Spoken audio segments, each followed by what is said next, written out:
कैसे हैं सभी स्टूडेंट बीसीए फर्स्ट सेमेस्टर के जिन्होंने अभी नया नया एडमिशन लिया है। आप सभी को कॉलेज के बारे में ज़्यादा कुछ पता नहीं है, आपको ये भी नहीं पता आपका सिलेबस कौन से आसमान में जा रहा है। बच्चों के दिमाग में कुछ घुसता उससे पहले तो कॉलेज वालों ने एग्ज़ाम भी दे दी है और टाइम टेबल भी आपका आ चुका है, सिलेबस मेरे सामने है अभी। तो मैं आपको बता देता हूँ आपको किस तरीके से पढ़ना है और सिलेबस में क्या क्या इंपॉर्टेंट है, तो आप कम टाइम में ज़्यादा मार्क्स गेन कर सकें।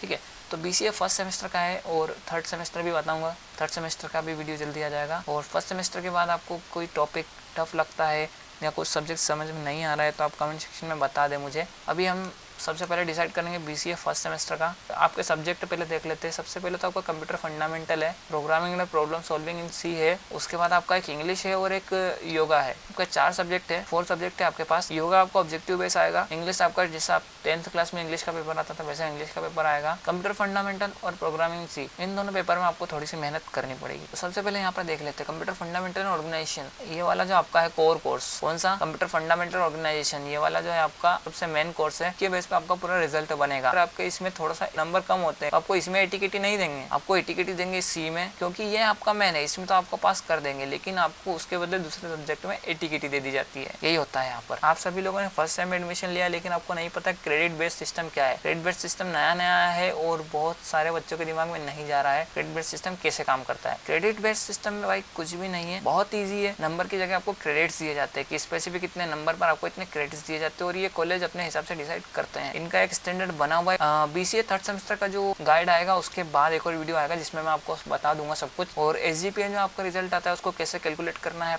एसजीपीए से परसेंटेज कैसे निकालना है वो भी आपको पता चल जाएगा। अभी तो आपको देखिए आपको 4 क्रेडिट है, दोनों में से आपको P3 तीन क्रेडिट्स आपके कंपलसरी है। जैसे टोटल 8 क्रेडिट्स होंगे, 4 8, तो 8 में से आपके कम से कम 6 आने चाहिए तब आप पास माने जाएंगे। सीसी आपका होगा 40 नंबर का। थ्योरी में जो सीसी होगा वो आपका 40 नंबर का होगा। यहाँ पर देख लीजिए दोनों सब्जेक्ट का सेम है। ठीक है, एक्सटर्नल असेसमेंट होगा 60 मार्क्स का, यानी आपकी जो मेन एग्जाम होगी वो होगी 60 की और आपका जो सीसी बनेगा, जो आप फाइलें बना रहे हैं वो फाइलें आपकी होगी 40 मार्क्स की। तो आपसे 20 मार्क्स की 2 फाइलें ली जाएगी जिससे आपको 40 मार्क्स मिलेंगे। उसके साथ ही प्रैक्टिकल का क्या है, प्रैक्टिकल आपका lab assignment, 2 lab assignment 20 marks के दोनों सब्जेक्ट के बनेंगे। इसके साथ ही आपका एक प्रैक्टिकल एग्जाम होगा जो कि 60 मार्क्स का होगा, जो कि बिल्कुल छोटा सा होगा। और टोटल आपके क्रेडिट इधर हो जाएंगे हर सब्जेक्ट के 6, थ्योरी में 4, प्रैक्टिकल में 2। टोटल आपको 6 में से 5 क्रेडिट्स लाना है जब आप पास होंगे अच्छे मार्क्स से। तो सबसे पहले मैं आपका सिलेबस समझा देता हूँ। बहुत सारे बच्चों को अभी तक सिलेबस समझ में नहीं आया, तो आप पहले सिलेबस समझ लीजिए, उसके हिसाब से आपको किस तरीके से पढ़ना है वो आप खुद डिसाइड कर सकते हैं। मोस्ट ऑफ द टाइम आपको टीचर्स ने ज़्यादा बताया नहीं होगा, इसलिए मैं आपको सिलेबस समझा देता हूँ। सबसे पहले तो आप ये समझ लो 100 में से 35 चाहिए, 60 में से 35 नहीं चाहिए। कंप्यूटर फंडामेंटल का हमारा जो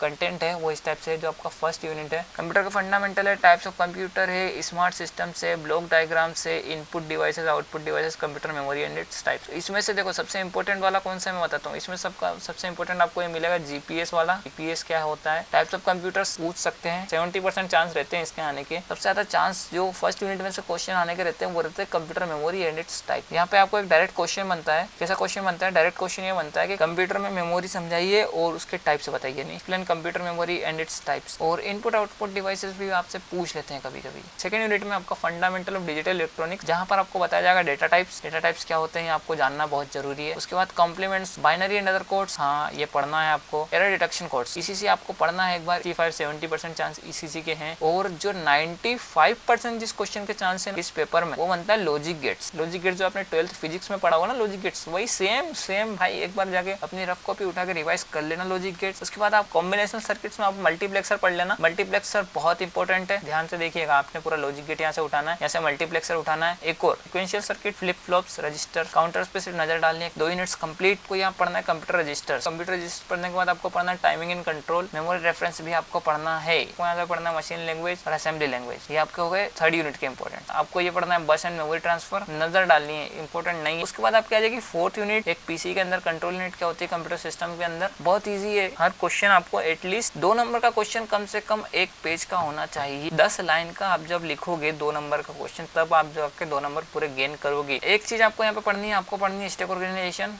data transfer, manipulation, memory IO systems. उसके बाद आपको पढ़ना है पाइपलाइनिंग, कंसेप्ट ऑफ पाइपलाइनिंग पढ़ लेना, उसके बाद का जो भी हो उस पर सिर्फ नजर मारना। Memory IO systems, input output क्या होता है, पेरिफेरल डिवाइसेस आपको पढ़ना, 2 नंबर में आपका क्वेश्चन आएगा, 4 नंबर में भी आ सकता है। मेमोरी हायरार्की क्या होती है आपको पढ़ना है। यहाँ से आपका एक और टॉपिक है memory and it's type, cache memory आपको पढ़नी है। कैश मेमोरी बहुत जरूरी है, 2 नंबर का नहीं तो 4 नंबर का क्वेश्चन आने के चांस है। और 5th यूनिट में सबसे इंपॉर्टेंट पता है क्या, Indian contribution to the field का क्वेश्चन आएगा और लॉन्ग में आएगा, ये गारंटी है। कंप्यूटर की फील्ड में इंडियंस का जो भी कंट्रीब्यूशन है उससे रिलेटेड एक क्वेश्चन हमेशा लॉन्ग में आपको मिलेगा। कंप्यूटर फंडामेंटल्स हमने पढ़ लिया है, उसके बाद हम चलते हैं डायरेक्ट, हाँ एक जेके फ्लिप फ्लॉप भी पढ़ लेना, ये आपका सी का है सिलेबस। जब आपके हाथ में आंसर शीट आएगी तो उसपे पूरा नाम लिखना सब्जेक्ट का, प्रोग्रामिंग में problem solving through C. First unit तो भाई घोट लेना, बता रहा हूँ, अगर तुमने फर्स्ट यूनिट नहीं घोटी तो तुम्हारे लिए प्रोग्रामिंग बहुत टफ हो जाएगी फ्यूचर में आके। अगर आपके टीचर्स नहीं पढ़ा रहे हैं ठीक से तो कमेंट सेक्शन जिंदाबाद। प्रोग्रामिंग कंसेप्ट क्या होता है, प्रोग्रामिंग कैसे काम करती है वो आपको यहाँ से पढ़ना है। जो 2 क्वेश्चन है, सी लैंग्वेज का इंट्रोडक्शन और हिस्ट्री, ये आपको शॉर्ट में और लॉन्ग में दोनों में देखने को मिल सकता है और दोनों के 80% से अबव चांसेस है और आना कंफर्म है। एक क्वेश्चन जो यहाँ से फिक्स है भाई वो है अपना flow chart, procedure programming and object oriented programming का difference. Algorithm and flow charts आपको पढ़ना है यहाँ से, रिकर्सन, कोहेशन, कपलिंग और कपलिंग आएगा। कपलिंग बहुत सिंपल टॉपिक है, डिबगिंग पढ़ लेना। सेकंड यूनिट में आ जाते हैं प्रोग्रामिंग इन सी, घोट लेना पूरी, जैसे फर्स्ट घोटी थी वैसे सेकंड भी घोटनी पड़ेगी आपको। पढ़ना है टोकन्स, पढ़ना पूरी यूनिट है लेकिन एग्जाम्स पास में है इसलिए मैं इंपॉर्टेंट आपको बता देता हूँ क्योंकि सी लैंग्वेज तो आपको सीखनी पड़ेगी अगर आप बीसीए कर रहे हैं तो। डेटा टाइप्स पढ़ लेना, डेटा टाइप्स का एक शॉर्ट में क्वेश्चन आएगा। ऑपरेटर्स देखो, ऑपरेटर्स होते हैं arithmetic, logical, relational, conditional, bitwise आने चाहिए। और एक प्रेसिडेंस एसोसिएटिविटी की टेबल है, ये पढ़ लेना, सिंगल कैरेक्टर इनपुट आउटपुट, बस सेकंड यूनिट खत्म। डिसीजन मेकिंग एंड ब्रांचिंग को ऐसे चालू कहाँ से करना, इफ एल्स का प्रोग्राम। कंडीशनल ऑपरेटर आपको पढ़ना है, आपको बस इतना पूछा जाएगा इफ एल्स स्टेटमेंट क्या होता है, प्रोग्राम बना के समझा दो। स्विच स्टेटमेंट भी कर लेना, स्विच स्टेटमेंट आपको काम आएगा। लूप सारे पढ़ने हैं। उसके बाद आप यूनिट में आपका एरेज है, व्हाट इज एरे है, एरे डिक्लेरेशन, इनिशियलाइजेशन, बस इतना ही। स्ट्रिंग का डिक्लेरेशन आएगा और स्ट्रिंग की ये जो फंक्शन है ना ये पढ़ लेना। पॉइंटर इसका ओवरव्यू है, चांस से आने के, प्रीप्रोसेसर क्या होता है बस ये जान लेना, जो हाईलाइट करे ना वही पढ़ना, पास होना है तो। 5th यूनिट में आ जाओ फंक्शंस में क्या होता है, call by value and call by reference. ये क्वेश्चन कंफर्म है, या तो इन दोनों में से कुछ एक चीज पूछ लेंगे या तो एक सीधा क्वेश्चन बनेगा, difference between call by value and call by reference. बाद user defined function and library function, 40% से भी कम चांसेस के आने के, ये क्वेश्चन आएगा शॉर्ट में। यूजर डिफाइंड फंक्शन क्या होते हैं समझाइए। एक और टॉपिक है यहाँ पे, रिकर्सन आपको पढ़ना है। Scope and life of variables नजर मारना है, ये भी इंपॉर्टेंट है। स्टोरेज क्लास,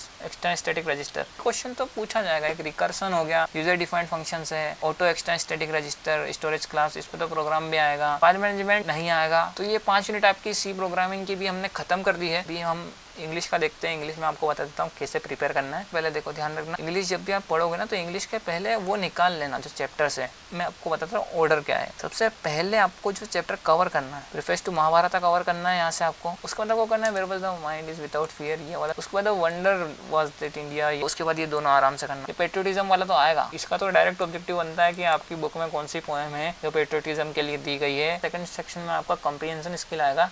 कंप्रीहेंशन स्किल में अनसीन पैसेज जैसे अपने 10th 12th क्लास में सोल्व करते हैं वैसे ही करने हैं। बेसिक लैंग्वेज स्किल्स देखो, वोकेबुलरी बिल्डिंग, डरने की जरूरत नहीं है, कुछ भी नहीं पूछेगा इसमें से। एक सिनोनिम आएगा, एंटोनिम आएगा, ये दो आएंगे। यहाँ से देखो क्या क्या पढ़ लेना, यहाँ आर्टिकल्स पढ़ लेना, टाइम पढ़ लेना, टेंस पढ़ लेना, हाँ और प्रीपोजिशन पढ़ लेना, बस इतना ही पढ़ना है आपको। ऑब्जेक्टिव इसमें से आपको 10 ऑब्जेक्टिव आराम से निकल जाएगा। योगा का बताने का कोई मतलब ही नहीं है। पेपर आएगा ऑब्जेक्टिव टाइप, और वो ऑब्जेक्टिव टाइप का जो पीडीएफ है ना, सारे ऑब्जेक्टिव क्वेश्चन आपके जो जिस भी ग्रुप में आप जुड़े हो कॉलेज के, वहाँ आपको मिल जाएंगे। बस जितना जितना बताया उतना इतना पढ़ लो। आप सभी लोगों ने नया नया एडमिशन लिया है तो डरने की बिल्कुल जरूरत नहीं है। कमेंट सेक्शन में मुझे बता देना क्या किस चीज से डर लग रहा है, सब चीज का आपको सोल्यूशन मिल जाएगा और बिल्कुल आराम से चिल होकर पेपर देने का है। जिस टॉपिक में आपको डाउट है कमेंट सेक्शन में बता देना, तो मैं उसके ऊपर वीडियो बना के आपको समझा दूंगा। अभी के लिए बस इतना ही, चलते हैं। डीजी पाठशाला साइनिंग ऑफ।